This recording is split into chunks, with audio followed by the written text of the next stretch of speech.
ان کا back ground نہیں پوچھتے.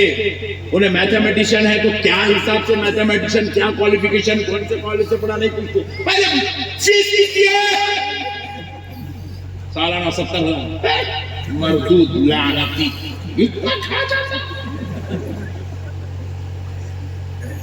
آپ وہی دیکھو صاحب, ایک بڑا کالج آپ کے ہنومان گڑھ میں بھی ہوگا, آپ کے راجستھان کی گلی گلی چپے چپے میں آپ کسی بڑے کالج کے پاس جاؤ, 100 فوٹو لگے ہوئے, 100, جس کے اندر ان کے بچے ہائیسٹ رینکر سے, highest رینکر, 100 out of 99, 100 out of 98, 100 out of 100, 100 out of 95, 100 out of 94.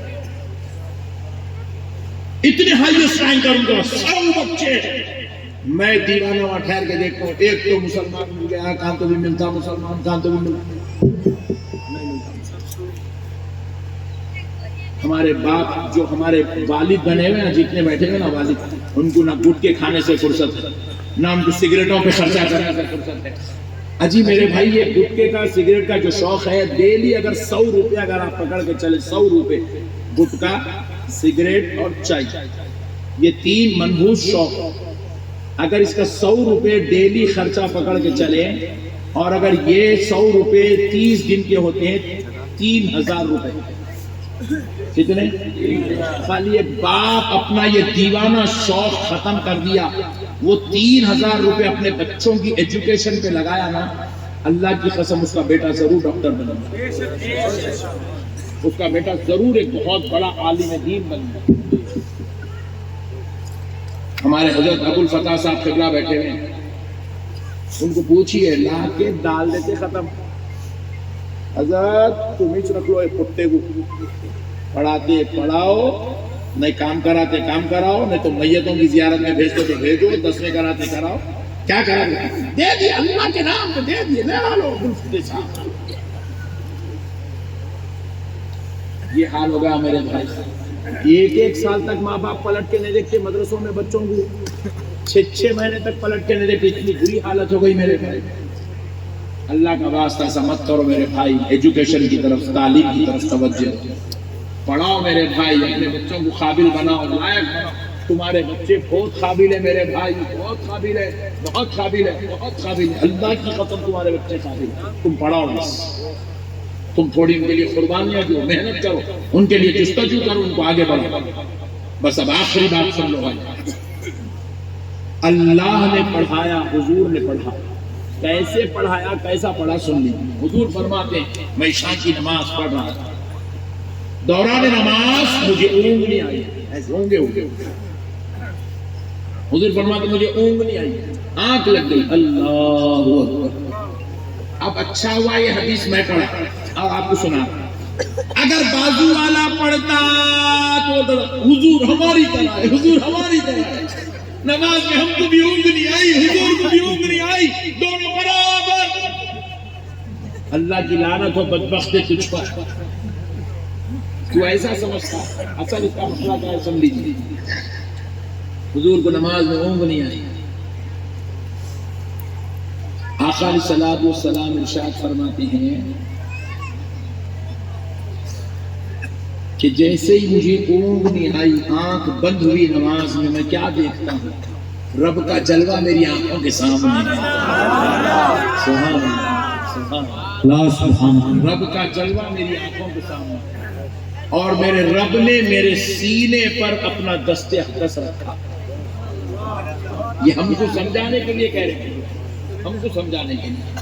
اللہ نے میرے سینے پر اپنا دست اقدس رکھا, اور جیسے ہی اللہ نے میرے سینے پر ہاتھ رکھا تو میں کیا دیکھتا ہوں کہ کائنات کی ساری چیزیں, جتنی اشیاء تھی, جتنی چیزیں تھی, جو عالم تھے, جو مخلوقات تھی, جو چیزیں تھی, اللہ نے ساری چیزوں کو میرے سامنے پیش کر دیا.